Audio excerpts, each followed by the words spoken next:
For 9 years, the boy covered his eyes. Every doctor said the same thing. Nothing we can do. His father spent fortunes, traveled the globe, begged the finest specialists to examine him again. They all turned away. Then a nurse noticed something no one else did, and what she discovered behind that child's closed eyelids will stop your heart. Marcus Kane was a billionaire. Helicopters, estates spanning cities, wealth that could buy nations. But his son Daniel was born blind. 9 years old, never seen light. Marcus tried everything. Mayo Clinic, Germany, Singapore. Specialists who charge more for a consultation than most earn in a year. They ran every test, every scan, every experimental procedure. All of them delivered the same verdict. Permanent, irreversible. Move on. But Marcus couldn't move on because Daniel was his reason for breathing. His wife Elena died 3 days after childbirth. An infection the hospital missed. Marcus held her while she slipped away. Her last words barely a whisper. Take care of our baby. Promise me. He'd promised, and he'd failed. Because Daniel lived in darkness, and no amount of money could bring him into the light. What Marcus didn't know, salvation wasn't waiting in a research lab. It was about to walk through his door wearing scrubs and carrying debts she couldn't pay. Before we go further, I need you to do something. Subscribe right now. Hit that like button. Drop a comment telling me where you're watching from. Because what happens next will shake everything you thought you knew about faith, about science, about the miracles hiding in plain sight. The Kane estate rose like a fortress outside Boston. 47 acres of manicured perfection. From the street, it looked like power made physical. Marble fountains, windows that stretched 2 stories high, gates that opened only for those deemed worthy. But inside those walls, something was rotting. The air itself felt wrong. Heavy, like grief had soaked into the walls and never dried. Staff moved through corridors like ghosts, their voices never rising above whispers. Mr. Kane demanded quiet. No sudden sounds that might startle Daniel. No laughter that might remind anyone joy once lived here. Just silence pressing down on everything like a weight no one could lift. Marcus spent his evenings in his office, staring at the same photograph. Elena in a hospital bed, radiant despite exhaustion, holding their newborn son. Her smile so bright it hurt to look at. Daniel's eyes were open in that picture. Wide, dark, searching for something they'd never find. The doctors called it bilateral optic nerve hypoplasia with cortical involvement. Fancy words for your son will never see. They said it happened during development. Something went wrong in the womb, something irreversible. Marcus had demanded second opinions, third opinions, opinions from specialists who wrote textbooks. He'd flown Daniel to London, to Seoul, to experimental clinics in Switzerland that promised breakthroughs. $15 million across 9 years. Every doctor said the same thing. His optic nerves are underdeveloped. The visual cortex isn't processing signals. There's structural damage we can't repair. You need to accept this and focus on helping him adapt. Accept it. How could he accept that his son would never see his mother's face, even in a photograph? That Daniel would never watch a sunset, never see colors, never know what his own father looked like? The guilt lived in Marcus's chest like a stone he carried everywhere. If he'd chosen a better hospital for the birth, if he'd insisted on more monitoring, if he'd been more vigilant, maybe Elena would be alive. Maybe Daniel would be whole. So he did what billionaires do. He threw money at the problem. More doctors, more tests, more experimental treatments. He funded research studies, donated to foundations, built entire wings of hospitals. Anything to find the answer. He never found it, because the answer wasn't in a laboratory. It was in the heart of a woman who just lost everything and had nothing left but her faith and her grandmother's dying wish. Her name was Isabella Cruz, and she was about to walk into his life, carrying hope in hands that wouldn't stop shaking. Isabella arrived on a cold Thursday in November. The sky was the color of old bruises, threatening snow. She stood outside the service entrance of the Kane estate, gripping her warm bag, trying to breathe normally. This was it, her last option. Back in Dorchester, her grandmother lay in a hospice bed, stayed for cancer. The bills had stopped coming. because there was no point. Isabella was 6 months behind. The hospice director had been kind but firm. We can keep her comfortable for 2 more weeks. After that, we need the bed. 2 weeks. Isabella had 2 weeks to find $9,000 or watch her grandmother die in a county facility where no one will hold her hand or pray with her or treat her like a human being with a name and a history and people who loved her. Abuela had raised Isabella after the accident, after Isabella's parents drove off a bridge in a rainstorm when she was 8. Abuela worked 3 jobs to keep Isabella fed, dressed, in school. She prayed over every meal, every scraped knee, every report card. She taught Isabella that God sees everything, especially the things the world overlooks. That woman deserved better than dying alone. So Isabella took this job. Private nurse for a billionaire's blind son. The agency said the pay was exceptional, but the environment was difficult. The last 3 nurses quit within a month. Isabella didn't care about difficult. She cared about $9,000. The head of staff, Mrs. Chun, met her at the door. Stern face, assessing eyes, the look of someone who'd seen too many people fail. "You're Isabella." "Yes, ma'am." "You have pediatric experience?" 5 years in children's hospitals. Mostly night shifts. Mrs. Chen's expression didn't change. "This isn't a hospital. This is a private home. Mr. Kane has very specific expectations. Daniel requires round-the-clock care. He's blind, nonverbal by choice, and deeply withdrawn. Your job is to keep him safe, keep him on schedule, and stay out of Mr. Kane's way." The last nurse tried to get too involved. Thought she could bond with the boy. She lasted 3 weeks. Isabella nodded. "I'm here to work, ma'am." Mrs. Chen studied her for a long moment. "We'll see. Follow me." They walked through hallways that felt more like museums and homes. Everything pristine, untouched, cold. Other staff members moved past without making eye contact, without speaking. The silence felt intentional, enforced. And then Isabella saw him. A small boy sitting cross-legged in the sunroom, surrounded by texture boards and musical instruments he wasn't touching. His hands rested in his lap. His head was tilted down. He wore dark glasses, even though the room was dim. But what caught Isabella's attention was his posture. Hunched, protective, like he was trying to make himself smaller. And the way his left hand kept rising to touch his face near his left eye, then dropping quickly, like he'd been trained not to do it. Isabella's chest tightened. She'd seen that gesture before. Years ago, working pediatrics. A child with an untreated infection, touching the pain, too scared to tell anyone. Mrs. Chen's voice was sharp. "That's Daniel. Don't expect interaction. He doesn't speak, doesn't respond to most stimuli. His tutors gave up trying to teach him Braille. He just sits. Your job is to make sure he eats, takes his medications, and doesn't hurt himself." Isabella wanted to ask what medications, what condition, why the doctors had given up on teaching him. But Mrs. Chung was already walking away, heels clicking against marble like a countdown. That night, Isabella sat in her small staff room, staring at the schedule. Wake Daniel at 7. Supervise breakfast at 7:30. Morning routine until 9. Physical therapy at 10, though the note said he rarely participated. Lunch at noon. Afternoon quiet time. Dinner at 6. Bed by 8.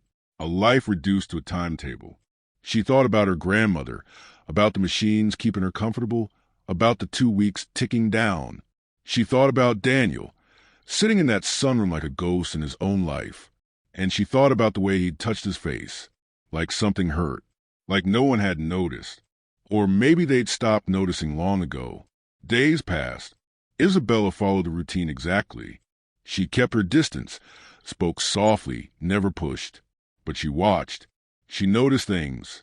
The way Daniel tilted his head when certain sounds occurred, like he was trying to process them. The way he'd reach out sometimes and touch objects with his fingertips, exploring textures with an intensity that suggested hunger for sensation. The way he'd turn his face toward windows when sun came through, like he could feel the warmth and wanted more. And the way he kept touching his left eye, not rubbing it, touching the area just above and beside it through the dark glasses, wincing slightly each time. On the 4th day, during his afternoon quiet time, Isabella knelt beside his chair. Daniel, my name is Isabella. I'm going to be here with you for a while. He didn't respond, didn't turn his head. I know you can't see me, but I want you to know something. I see you. I see you sitting here. I see you're smart, even though people act like you're not. I see you listening to everything, and I see you're hurting. His hand, which had been resting on his knee, twitched, just slightly. Isabella's heart beat faster. That hurt, whatever it is, we're going to figure it out. Okay? I promise you're not alone anymore. For the first time, Daniel's head turned, just a fraction, toward her voice. It wasn't much, but it was everything. That night, Isabella couldn't sleep.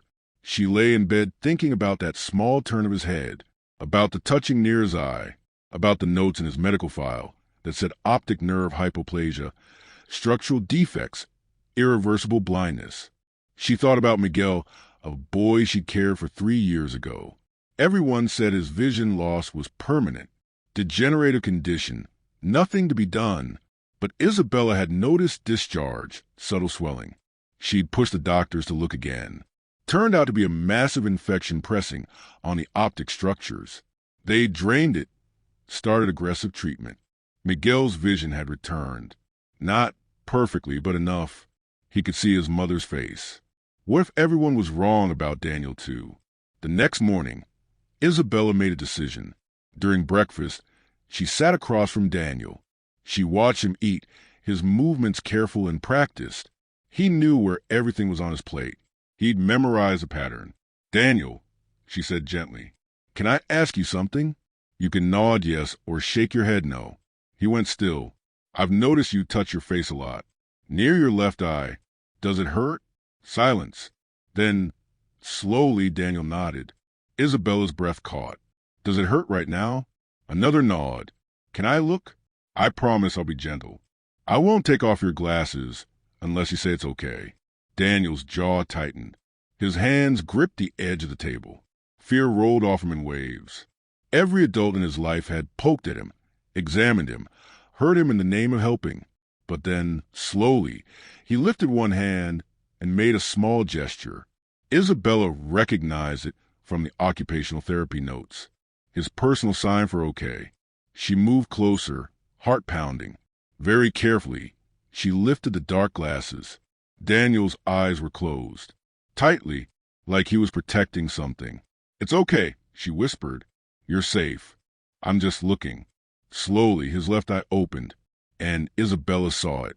The eye itself looked normal at first glance, but the eyelid, the area around it, there was subtle swelling, discoloration, and when she looked closer, she could see something else, a slight bulging, like pressure building behind it.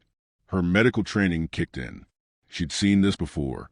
Encapsulated masses, cysts, abscesses, things that press on structures, that change how organs functioned, that could be removed. Daniel, when did this start hurting? He held up fingers. 9. 9 years? He shook his head, gestured differently. 9 months. Isabella's hand started shaking. You've been in pain for 9 months and no one noticed? Daniel's face crumpled. He turned away, put the glasses back on. Isabella sat back, mind racing. She needed to tell someone. But who? Marcus Kane, who'd spent millions on specialists and trusted credentials over observation. Mrs. Chun, who'd warned her not to interfere. The doctors who'd already declared Daniel's blindness permanent and irreversible. That afternoon, Isabella did something she knew could cost her everything. She called her friend James, still working at Children's Hospital. James, I need a favor. I need you to look at some photos and tell me what you think. What kind of photos? A child's eye. There's swelling, possible pressure. But his medical history says optic nerve hypoplasia, bilateral, irreversible. Bella, if he's under specialist care, why are you involved? Because I don't think anyone's actually looked at him in years. They just keep reading old charts and assuming nothing's changed. Send the photos. I'll call you back. Isabella waited in agony. 2 hours later, her phone buzzed. James's voice was tight. Where did you get these photos? From the boy I'm caring for. James, what do you see? I see what looks like a retrobulbar mass. something behind the eye, pressing forward. It would cause pain, pressure, possibly vision disruption if it's compressing the optic structures. But his records say structural defect from birth. Records can be wrong or incomplete. Bella, if there's a mass that's been growing for months or years and it's pressing on his optic nerve, removing could potentially restore some vision, depending on how much damage has occurred. But you're not saying it would cure him. I'm saying it might help him. And at minimum, it would stop his pain. I need more than might, James. I need to know if this is real. Bring him in. Let me examine him properly. But if his father's already been to specialists, maybe they weren't looking for the right thing. Maybe they saw the optic nerve issue on old scans and stopped investigating. It happens more than you'd think, especially with wealthy families. Long-term care is profitable. Isabella closed her eyes. Thank you. Be careful, Bella. If you're wrong about this, you could lose everything. I know, but if I'm right and I do nothing, that boy loses everything. She hung up and sat in silence, her grandmother's voice echoing in her mind. Mija, God doesn't call the qualified. He qualifies the called. Isabella stood up. She was called. Now she needed the courage to answer. That evening, Marcus Kane returned from a business trip. Isabella heard his helicopter landing, heard staff mobilizing, felt the energy in the house shift. She was in Daniel's room, reading to him from a textured book, when Mrs. Chin appeared in the doorway. Mr. Kane wants to meet you. Now, Isabella's stomach dropped. She followed Mrs. Chin down corridors that seemed longer than before, more intimidating. They reached a study with dark wood and floor-to-ceiling windows overlooking the estate. Marcus Kane stood with his back to the door. Phone pressed his ear, his voice cold and commanding. I don't care about the timeline. Make it happen, or I'll find someone who will. He ended the call and turned. Isabella saw a man who looked older than his 52 years. Gray at the temples, lines carved deep around his eyes, the posture of someone carrying weight that never eased. You're the new nurse. Yes, sir. Isabella Cruz. How's my son? She chose her words carefully. He's managing his routine well. He's bright, more aware than the note suggested. Marcus's expression didn't change. The note says nonverbal, unresponsive, and resistant to learning. That's because no one's actually engaged with him. They just follow schedules and assume he can't do more. Be careful, Mrs. Chen's voice was sharp. You're here to provide care, not make judgments about his treatment. I'm not judging. I'm observing. And I've observed something that needs attention. Marcus's eyes narrowed. What? Daniel has been experiencing pain near his left eye for approximately 9 months. There's visible swelling and possible pressure that could indicate a mass or growth. It needs immediate evaluation. The room went silent. Then Marcus's face darkened. My son has been examined by the best specialists in the world. Everything that can be found has been found. Everything that can be done has been done. With respect, sir, when was his last comprehensive eye examination? Not a consultation. An actual physical examination. Marcus's jaw tightened. 3 years ago. Everything since has been follow-ups based on established diagnosis. Isabella took a breath. Conditions change.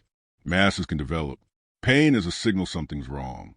He's suffering, and no one's investigating why. Mrs. Chin stepped forward. Mr. Kane, I apologize. She's overstepped. I'll handle this. No. Marcus's voice cut through the room. He walked toward Isabella slowly. You think you found something my $15 million worth of specialists missed? I think I've noticed your son is in pain, and no one else has paid attention, because they're reading charts instead of looking at him. The words hung in the air. Marcus stared at her. Isabella could see the war in his eyes. Hope fighting against years of disappointment. Rage fighting against desperation. If you're wrong, you're fired. If I'm right, and we do nothing, Daniel suffers. That's not acceptable to me. Should it be acceptable to you? No one had spoken to Marcus Kane like that in years. Mrs. Chin looked ready to faint, but Marcus didn't explode. Instead, something cracked in his expression. What do you suggest? Let me take him for a proper evaluation, not a consultation. A real examination by someone who'll actually look, not just read old records. Marcus turned away, stared out the window at grounds that probably cost more to maintain than most people earned in a lifetime. If you're wrong, if you waste my time, if you hurt my son in any way, you'll wish you'd never set foot in this house. If I'm right, Isabella said quietly, your son might see you for the first time. The silence stretched. Then Marcus nodded once. Make the appointment. 3 days later, Isabella sat with Daniel in an examination room at Children's Hospital. James had cleared his schedule, gathered his best team. Daniel was terrified. His hands shook.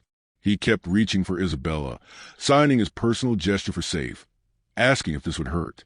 I'm right here, she whispered, holding his hand. I won't let anyone hurt you. I promise.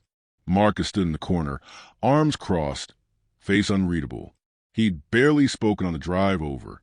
James entered, sat down at eye level with Daniel. Hey, buddy, my name's Dr. James. I'm a friend of Isabella's. She told me your eye has been bothering you. I'm going to take a look, but I promise, nothing I do will hurt. We're just checking things out. Okay? Daniel didn't respond, but he didn't pull away when James began the examination. James worked slowly, methodically. He removed the dark glasses, examined the exterior, used instruments to check pupil response or lack thereof. He took measurements, photos, and then he went still. Isabella's heart stopped. What? James looked at Marcus. When was the last time someone physically examined his left eye socket? Marcus's voice was strained. I told you. 3 years ago. James shook his head slowly. Mr. Kane, there's a mass behind Daniel's left eye. Substantial. It's been growing for some time, probably years. It's pressing on the orbital structures and almost certainly compressing his optic nerve. The room tilted. Marcus's face went white. What are you saying? I'm saying this mass is likely causing his pain and potentially contributing to his vision loss. The original diagnosis might have been accurate at birth, but this growth has changed the situation entirely. Can you remove it? We'd need more scans to be sure. But yes, it's likely operable. And if we remove it, there's a chance some vision could be restored. I can't promise how much. The optic nerve damage from birth might still be a factor. But if the mass is compressing the nerve and preventing any residual function, removing that pressure could help. It might not give him full sight, but it might give him something. Marcus sat down hard. His face was in his hands. 9 years. 9 years of specialists, and no one saw this. James's expression was grim. Sometimes when a diagnosis is made early, especially something significant, doctors stop looking for new developments. They assume the case is closed. It's a failure of the system, not an excuse. Isabella knelt beside Marcus. She could see him breaking. Mr. Kane, we can fix this. We can help him. Marcus looked up at her. His eyes were red. You saw this. You, a nurse I hired a week ago, saw what millions of dollars couldn't find. Isabella's throat tightened. I saw because I looked, because I paid attention, because I cared more about Daniel than about diagnosis codes. Marcus stood abruptly. Do the surgery. Whatever it costs, whatever it takes. Get that thing out of my son. James nodded. We'll schedule it immediately. The surgery was scheduled for following Monday. 5 days. Isabella barely slept.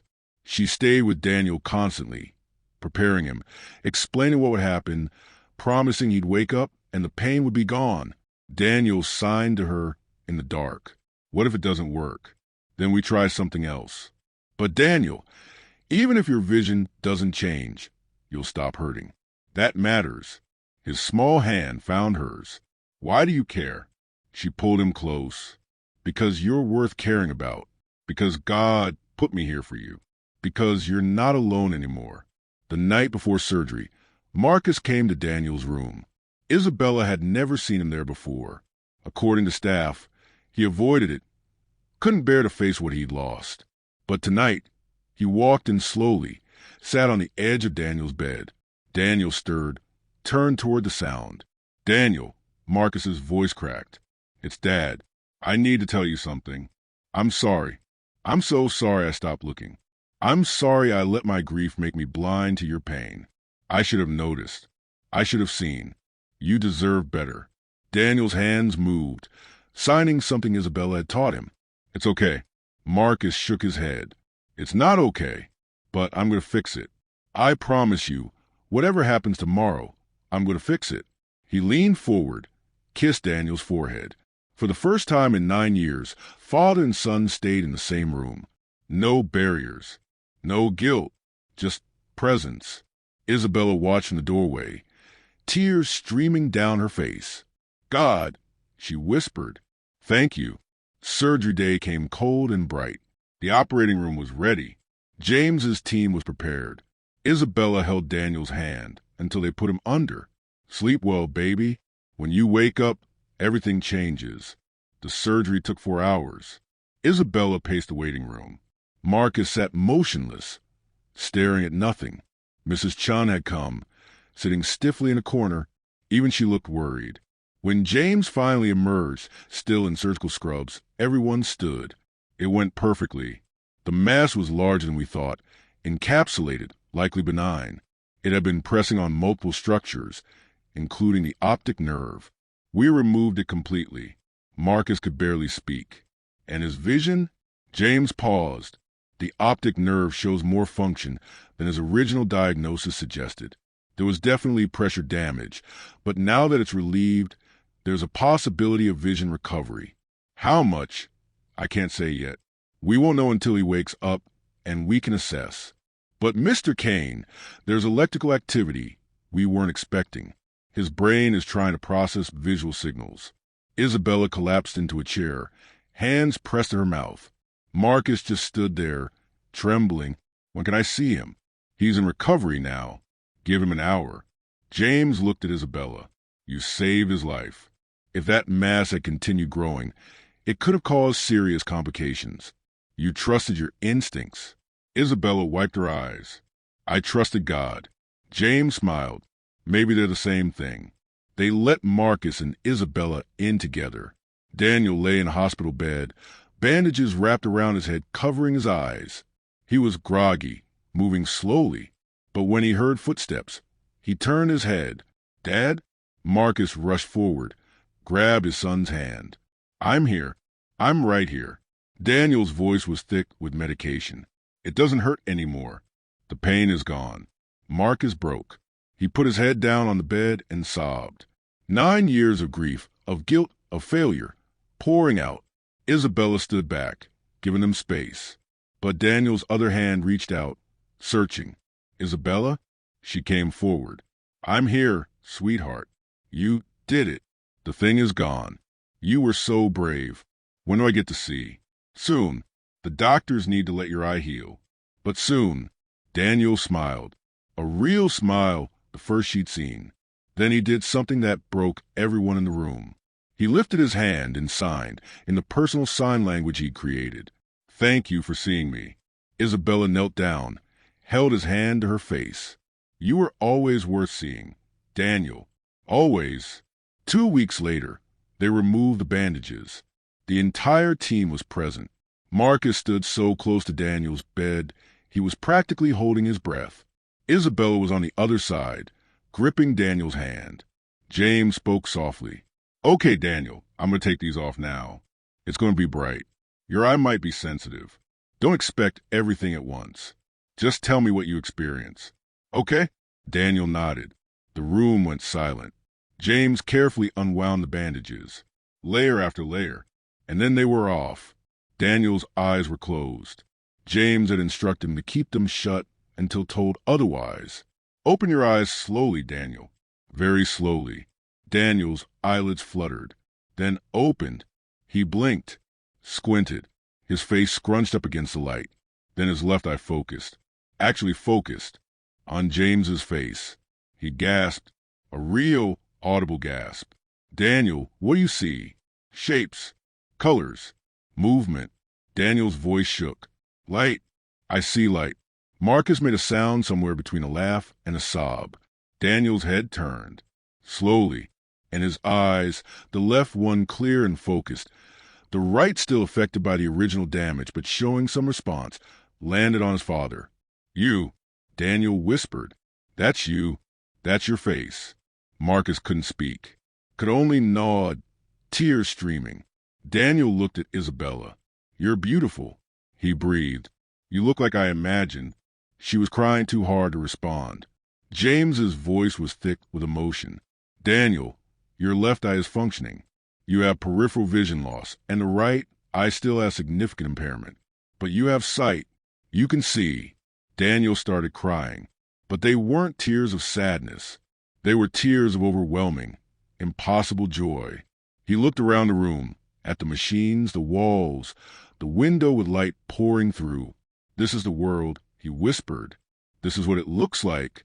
Marcus pulled him close, and for the first time ever, Daniel could see his father's face while being held, could see the love, the grief, the gratitude written in every line. "Dad," Daniel said into his father's shoulder, "I can see you crying." Marcus laughed through tears. "Good. I want you to see everything. Every single thing." Isabella stood back, watching father and son reunite in a way that had never been possible before. Her grandmother's voice echoed in her mind. "God uses the willing, Mija. That's all he needs. Willing hands and faithful hearts." She closed her eyes. "Thank you, Jesus. Thank you for using me." 3 months later, Daniel's vision had stabilized. His left eye functioned at about 60% of normal vision. His right eye could perceive light and shapes. It wasn't perfect, but it was everything. He could see colors, faces, movement. He could read with adaptive lenses. He could watch the sun set and see his own reflection. He'd spent weeks just staring at photographs of his mother, memorizing every feature, cry because he finally knew what she looked like. Marcus had transformed. The cold, distant man who'd hidden in his office was gone. He spent every day with Daniel, teaching him to see the world, experiencing it new through his son's eyes. And Isabella, Marcus had made her Daniel's permanent nurse, tripled her salary, and paid every single one of her grandmother's medical bills. Abuela had 6 more months in hospice care, comfortable, attended to, praying grateful prayers every day. Isabella sat with her one afternoon, holding her hand. "You did it, Mija," Abuela whispered. "You saved that boy." Isabella shook her head. "God saved him. I just paid attention." Abuela smiled. "That's all he asks. Pay attention. Be willing. Let him work through you." Isabella kissed her grandmother's forehead. "I learned from the best." The story spread, quietly through medical circles. The nurse who'd noticed what specialists missed. The billionaire's son who'd been suffering in silence while experts declared his case closed. James wrote a paper on it. Diagnostic oversight in established cases. The importance of continued observation. The danger of assuming complex cases are fully understood. But Isabella didn't need papers or recognition. She had something better. One evening, she stood in the cane garden with Daniel. He was learning to identify flowers by sight now, matching colors to names. "Look," he said, pointing. "That's purple, like in the book." "That's lavender," she confirmed. "Purple and beautiful." Daniel turned to her, his left eye bright and clear. "Isabella, I need to tell you something." "What, sweetheart?" "Before you came, I wanted to die. I thought maybe if I was gone, Dad would stop being sad. But you saw me, not just my eye. You saw me, and now I see everything." She knelt down, held his face gently. "You were always meant to see, Daniel. God just needed the right time and the right people." "Am I people?" he asked. "One of the people who helped? You're the bravest person I know." He hugged her tight. "Thank you for paying attention." She held him, looking up at the sky, at the sun setting in colors Daniel could finally see. "God," she whispered, "use me like this again. Whatever it costs. Wherever you send me. I'm willing." The sunset blazed gold and pink and orange. Daniel pulled back, looked at it with wonder still fresh in his eyes. "That's the prettiest thing I've ever seen." Isabella smiled through tears. "Wait until you see tomorrow. Every single day from now on, there will be something new to see." And Daniel laughed, the sound bright and full and alive. He ran toward the house to tell his father about the sunset, about the colors, about the world that had finally opened its doors. Isabella watched him go, her heart full to bursting. Sometimes miracles don't come from laboratories or million-dollar procedures. Sometimes they come from willing hands, faithful hearts, and someone brave enough to look when everyone else has stopped seeing. She walked slowly toward the house, toward the family that had become hers, toward the calling she'd finally understood. God doesn't need the qualified. He qualifies the called. And tonight, standing in the garden watching a boy who could finally see, Isabella knew without question she'd been called, and she'd answered, and everything, absolutely everything, had changed